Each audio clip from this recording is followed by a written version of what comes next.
light of infinite. The concept of doing something Lishmah for its sake or for the sake of heaven is a key concept in both living in alignment with oneself and living in alignment with our source. It's the inner spiritual work when done with the physical performance of a mitzvah, the commandment, that sanctifies our outer being. The Zohar stresses that ahavah, love, and yirah, fear, are the two main ingredients needed for Torah and mitzvot to effect their ultimate purpose. The Hasidic concept of dirah b'tachtonim, a dwelling for the infinite light in the lower realms, is often brought down by the Lubavitcher Rebbe.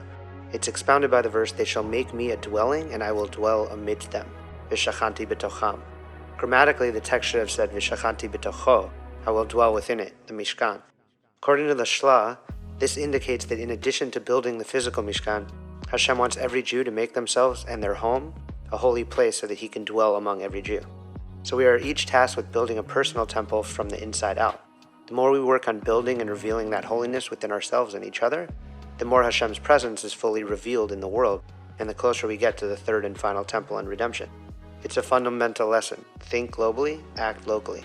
The Hasidic masters explain that this is what man is all about. This is the purpose of man's creation, and of the creation of all the worlds, supernal and terrestrial, to make for God a dwelling in the lower realm. So this system and teaching of dirah b'tachtonim shines light on the role of the physical mitzvot, that it is these acts that some might view as mundane and less spiritual that bring us to the greatest spiritual heights. It's the same seemingly lower acts of worship that bring about the greatest unification with the infinite light. Historically, there's always been a danger when one begins to act in a fashion that separates the physical mitzvot, being done lishma with ahavah and yirah, and attempts to transcend based on their feeling and personal spiritual status. This week we were introduced to Korach, who did reach great heights, but fell short because of his actions were born of self-gratification. They weren't lishma, which is when one acts only in accordance with their nefesh halokit, which desires self-nullification towards a complete union with Hashem. We read, "They demonstrated against Moshe and Aaron and declared to them, 'You have gone too far, all the community are holy, all of them, and God is with them. Why are you setting yourselves above God's congregation?'" Korach's argument of everyone being equally holy was motivated by spite and not selflessness. He convinced his faction that there was no need for tzaddikim, forgetting for a moment the tradition of Judaism where the oral Torah and Kabbalah is passed through the tzaddikim. As we read in Pirkei Avot, the first major principle of faith is that Moshe received, kibel, the Torah from Sinai and transmitted it to Yeshua. The Ibn Ezra holds that Korach's rebellion actually took place earlier than when we encounter it in the story in the Torah. He says the Torah text is not chronological, and that this rebellion actually happened when the Levites, the Leviim, replaced the Bechorah, the firstborn, in the temple service. Korach and his faction demanded that the honor and the status that the firstborn once had prior to the sin of the golden calf be restored. They believed that Moshe had acted on his own, giving the honors and duties of the high priest to his brother Aaron and his tribe.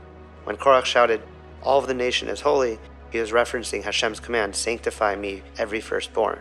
Korach is said to have been a perpetuator of disunity, sowing seeds of doubt, trying to plant a new seed, not of revolution, but of jealousy. The word name Korach means bald spot. The Midrash says it allegorically means making division, just as a bald spot is something that creates division where unity once existed. Rashi explains that through the beginning of this parasha, that Korach tried to rally the people, countering their commandments. He explained, for instance, that if one wears his beged, the four-cornered garment, made only of tchelet, ancient purple-blue dye, then there would be no reason to wear the tzitzit on them, since the beged is already a reminder of all the Torah, something that tzitzit and the tchelet are meant to do. He also said that if one's house is filled with books of Torah, there would be no need to put a mezuzah up, since it already is a house of Torah. The Zohar teaches that the tzitzit, when attached to the beged, signifies yirah, fear, reverence, and self-negation. And a house of sacred texts that contain Torah teachings still needs a mezuzah, the scroll inscribed with the Shema, the verse that contains the precept, "You shall love your God," and v'haya, which contains the warning about retribution, signifying yirah, fear of God. The mezuzah protects the house through the surrounding ahavah and yirah. A house full of sacred texts is a beautiful thing, but it's written in the Zohar, without the ahavah and yirah represented by a mezuzah, Torah will not soar upwards. As we learn in Pirkei Avot, yirah must precede wisdom. In fact, it is the only way for wisdom to endure. Korach wasn't questioning Lishmah in order to understand and to keep the commandments in the best way. He was questioning in a way that lacked faith in his mitzvot, being divine decrees.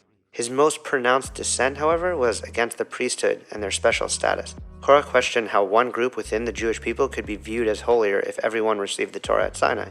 But as we see when we look further into it, he was actually driven by his desire to be high priest himself and not to be the great equalizer.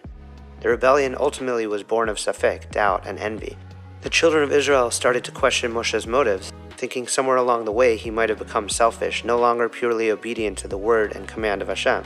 That is why Moshe replied, "And you shall know that Hashem has sent me to perform all of these deeds."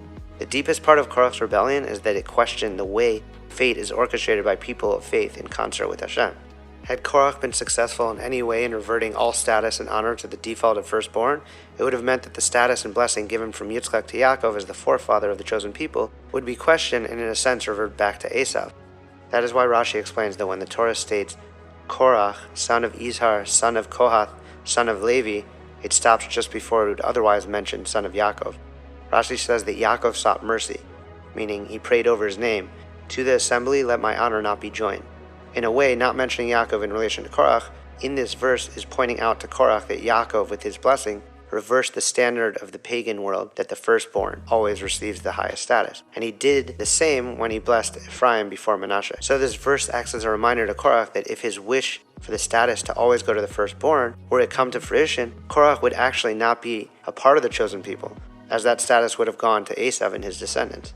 Korach's entire rebellion was motivated by his own selfishness, as a firstborn being named the high priest would have been self-destructive. The rebellion only grew in strength when Datan and Aviram of the tribe of Reuven joined. Since the status of Yaakov's firstborn was transferred from Reuven to Yosef, Datan and Aviram suspected that Moshe was showing favoritism to Yeshua, the moon to his son, who is from the tribe of Yosef. Rav Eliyahu Mizrahi in his Sefer Siftei Chachamim points out that Datan and Aviram were not firstborn and had no claim to the priesthood, and that it was only because they were neighbors of a wicked person that they were influenced to join the rebellion. This teaches us how important the company you keep really is. It could be a matter of life and death. Chazal, our sages, teach in Talmud Avot, what kind of controversy is not Lishmah, for the sake of heaven? That of Korach and his assembly. They say Korach and his assembly and not Korach and Moshe because Korach's assembly itself, there wasn't a consensus regarding the end goal. In fact, their opposition to Moshe was their only unifying element. Otherwise, they did not share a common goal. They all had different grievances, and after the bitterness of the spy episode from last week's parsha, they took the opportunity to unify. Their argument wasn't for the sake of heaven, but built on ulterior motives. The Zohar explains Korach's quarrel with Moshe from the verse, "And God said, let there be a firmament in the midst of the waters." The Zohar says, the quarrel of Korach and Aaron is similar to this. Rav Wisniewski articulates from the Arizal and the Zohar, the division of the water into two atmospheric and ocean water presage the division of Korach. The 7 days of the creation week manifest the 7 sefirot of emotion. Sunday, light was created and chesed became manifest, pure giving. Monday, when the primordial water was divided into atmospheric moisture, the upper water, and the oceans, the lower water, gevura, restraint, manifested. Water is naturally heavier than air, so in order for it to suspend in the air, it had to be restrained from precipitating, and this aspect of the hydrological system cycle is referred to as the firmament. In particular, however, the upper and lower waters manifest chesed and gvura, and the firmament manifests tiferet, which harmonizes chesed and gvura. This is why the work of creation involving water was not finished until the 3rd day, when the oceans were gathered in order for the dry land to appear, for the 3rd day manifested tiferet. The Lubavitcher Rebbe explains that on the 2nd day of creation, Hashem did not say, "and it was good," because the firmament division was created on the 2nd day. And it wasn't until the 3rd day that Hashem said it was good and included the 2nd day in this blessing, because the firmament had been purified, healing the division it created the day before.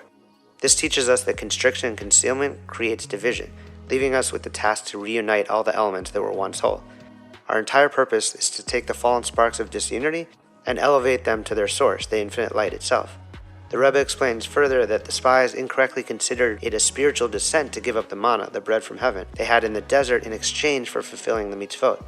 Moshe taught them that man's purpose is to unify with the earth and elevate it through Torah and knowledge of Hashem. But Korach and his assembly opposed this, stating that if the purpose is to descend from the ethereal to the concrete, then that would mean that every person has their own path to Hashem, and there would be no need to have Moshe or Aaron be superior to the nation.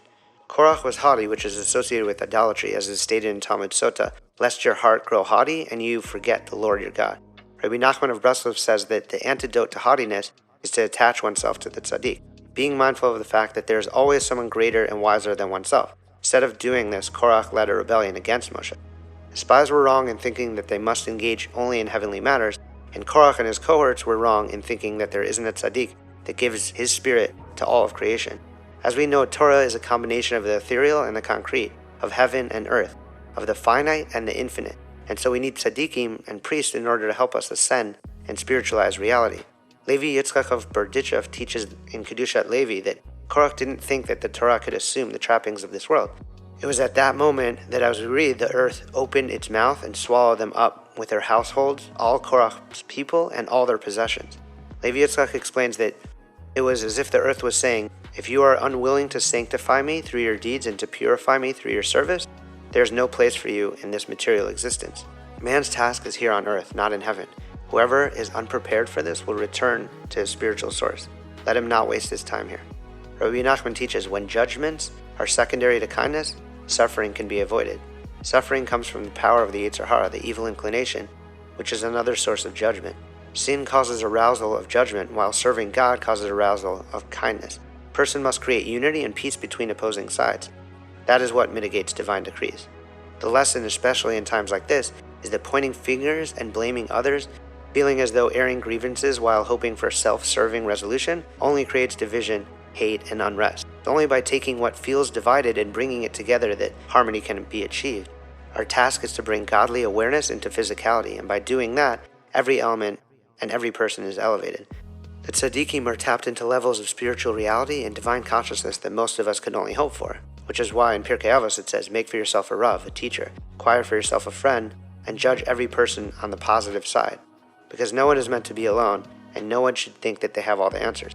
Teacher will show you otherwise. Friend will hold you accountable for the times you may feel haughty.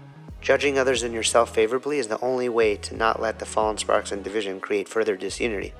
Redemption is harmony, feeling of spiritual alignment, while rebellion, when not for the sake of heaven, will leave the person lost, out of alignment, and maybe even feeling as they have been swallowed up by the earth. I pray that we could begin to eliminate doubt and division and usher in the expansion of an ever-broadening spiritual reality and the Mashiach speedily in our days. Shabbat Shalom.